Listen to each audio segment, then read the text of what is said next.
پر تنقید کا حق آپ کو حاصل ہے، ان سے اختلاف کا حق آپ کو حاصل ہے. وہ حاکم مطلق نہیں ہے، وہ عامل نہیں ہے. آپ کو معلوم ہے کہ حضرت عمر پر ان کے کرتے کے اعتبار سے جو ہے وہ تنقید ہو گئی تھی.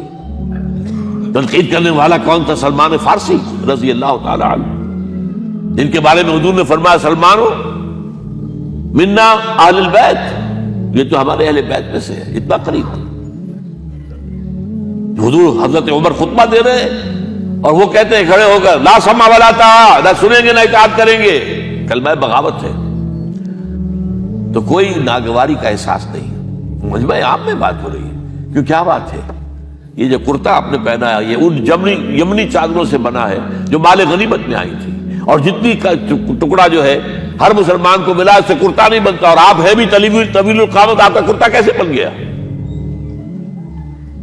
فرماتے ہیں کہ عبداللہ سے، اپنے بیٹے سے، عبداللہ ابن عمر رضی اللہ تعالیٰ عنہ، عبداللہ تم وضاحت کر دو.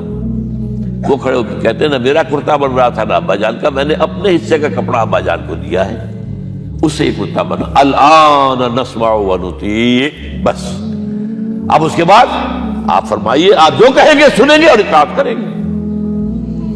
یہ متوازن نظام، نہ ڈکٹیٹریت ہے کہ کوئی بول نہیں سکتا. تم اور حاکم وقت پر تنقید کر رہے ہو اور بڑبڑا کر رہے ہو. ایک عورت پکڑ لیتی ہے حضرت عمر کو رضی اللہ تعالیٰ عنہ. حضرت عمر نے آرڈیننس نافذ کر دیا تھا کہ اتنے سے زیادہ، اتنی رقم سے زیادہ مہر نہیں رکھا جا سکتا. کہ عمر تم کون ہوتے ہو ہمارے حق کے اوپر پابندی لگانے والے؟ جب قرآن میں ہے وَآتَيْتُمْ إِحْدَاهُنَّ قِنْطَارًا، چاہے تم نے اپنی کسی بیوی کو ڈھیروں سونا دیا ہو تب بھی طلاق کی شکل میں واپس نہیں لے سکتے. قنطار کہہ رہا ہے، آپ کون ہیں روکنے والے؟ اور حضرت عمر فرماتے ہیں آج ایک عورت نے عمر کو دین سکھایا، آرڈیننس واپس. اسی طریقے کا معاملہ حضرت عمر کا یہ اجتہاد تھا کہ یہ جو زمینیں اتنی بڑی بڑی جو ہے، سواد، عراق، ایران، مصر، سب فتح ہو گئے، چند ہزار صحابہ. اب مطالبہ یہ تھا کہ یہ مال غنیمت ہمارے اندر تقسیم کر دیجیے. جیسے حضور نے غزوہ خیبر میں جو زمینیں تھیں یہودیوں کی وہ مجاہدین میں تقسیم کر دی تھی. دلیل موجود، دلیل بھی سنت رسول سے ہے صلی اللہ علیہ وسلم. حضرت عمر کی حکمت کچھ اور کہہ رہی ہے. یہ بات تو میں اپنے انداز سے کہہ رہا ہوں کہ اگر ایسا ہو گیا تو تاریخ انسانی کی سب سے بڑی جاگیرداری قائم ہو جائے گی. کتنے بڑے بڑے رقبے جو ہے صحابہ کو مل جائے گا. لیکن انہوں نے جو بات بیان کی وہ یہ تھی اگر یہ سارا تقسیم ہو گیا تو بعد میں آنے والوں کے لیے کیا رہے گا، اور جو فوجیں اب ہمیں پورے نظام کے لیے رکھنی پڑے گی ان کو کون سپورٹ کرے گا، ان کے لیے کہاں سے خرچہ آئے گا. تو انہوں نے طے کیا کہ یہ مال جو ہے مال فے ہے، یہ بیت المال کا ہے. جو مال غنیمت ہے وہ صرف وہ ہوگا جو عین محاذ پر حاصل ہوا ہے. ہتھیار ہیں یا بھیڑیں بکریاں ہیں یا اور جانور ہیں، یا وہاں پر جو پکڑے جائیں گے قیدی وہ غلام ہوں گے، وہاں پر اگر عورتیں ہوں گی پکڑی جائیں گی، خریدیں ہوں گی. یہ نہیں کہ پورے ملک جو ہے وہ غلام بنا دیے جائیں اور پورے ملک کی جو زمینیں تقسیم کر دی جائیں. بعض صحابہ کھڑے ہو گئے نہیں. اب حضرت عمر نے ٹریبونل قائم کیا ہے. 5 صحابہ اوس میں سے، 5 خزرج میں سے بیٹھ جائیے. وہاں اپنا بھی وہ پیش کیا نقطہ نظر، باقی لوگوں نے بھی کیا. وہ ٹریبونل نے فیصلہ کیا کہ عمر کی رائے صحیح ہے رضی اللہ تعالیٰ. یہ نظام سید القوم خادمہم، یہ اگر کوئی کہتا، اگر یہ مثالیں نہ ہوتی تو کہتے کیا تمہارا دماغ خراب ہوا ہے، یہ شاعری تو تم نے اچھی کر دی ہے. سید القوم خادمہم کبھی ہوا ہے؟ لیکن عمر نے بن کے دکھایا ہے. رات کے گشت پر ہے اور ایک عورت کے کراہنے کی آواز آئی ہے. معلوم ہوا کہ درد ذہن میں مبتلا ہے اور کوئی اس کے اٹینڈ کرنے والی کوئی خاتون نہیں ہے. گھر سے گئے ہیں، فرسٹ لیڈی اپنی اہلیہ کو لے کر آئے ہیں، انہوں نے اٹینڈ کیا ہے.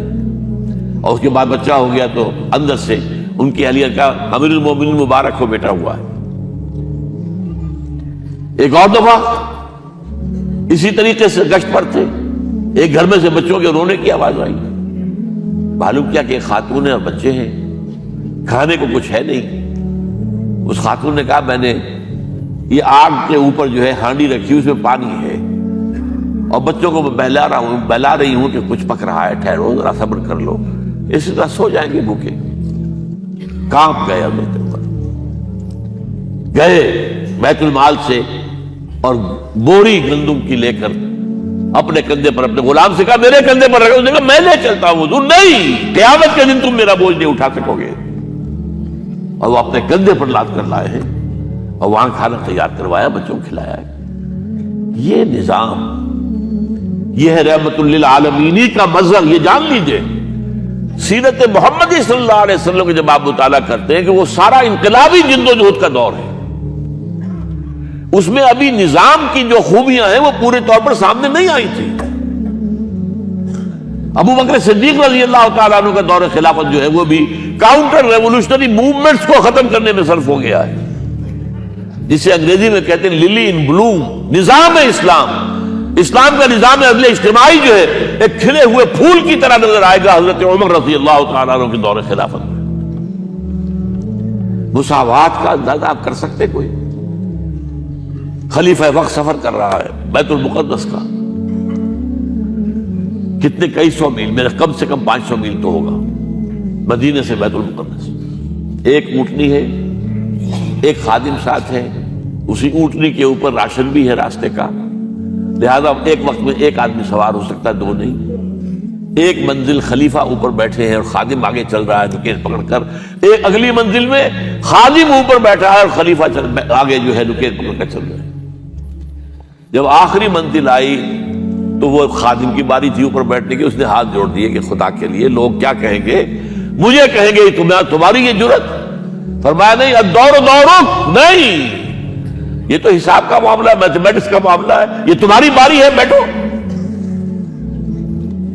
یہ بلندیاں، یہ عظمتیں، یہ عدل، یہ انصاف، اور پھر یہ کہ بوریا نشین، کوئی محل نہیں۔ ایک آیا ایرانی مدینے میں چکر لگایا، کوئی انہیں محل نظر نہیں آیا، اسے پوچھا ہے اینا ملککم، تمہارا بادشاہ کہاں ہے؟ جواب دیا گیا لیس لنا ملک بلنا امیر، ہمارا کوئی ملک نہیں ہے، بادشاہ نہیں ہے، ہمارا امیر ہے۔ کہاں ہے تمہارا امیر بھائی؟ وہ بیت المال کے کچھ اونٹ گم ہو گئے تھے، سب تلاش کر چکے، نہیں ملا، ہمارا خلیفہ خود گیا ہے۔ کسی کو ساتھ لے کر گیا ہوگا آئیڈینٹیفیکیشن کے لیے، تو دیکھا دوپہر ہو گئی تھی، دھوپ تیز ہو گئی تھی، حضرت عمر اپنے درے کو اپنے گردن کے نیچے رکھ کر ایک درخت کی چھاؤں میں آرام کر رہے تھے۔ نہ کوئی باڈی گارڈ ہے، نہ کوئی محافظ ہے۔ انہیں وہی کھڑے ہو کر کہا ہے عمر، تم انصاف کرتے ہو تو تمہیں کوئی ڈر نہیں ہے، اور ہمارے بادشاہ خون پیتے ہیں لوگوں کا، وہ کانپتے رہتے ہیں، انہیں اونچی اونچی فصیلیں چاہیے، بڑے بڑے فوجی چاہیے، انہیں تو بہت اسکواڈز چاہیے کہ جو ان کی حفاظت کرے۔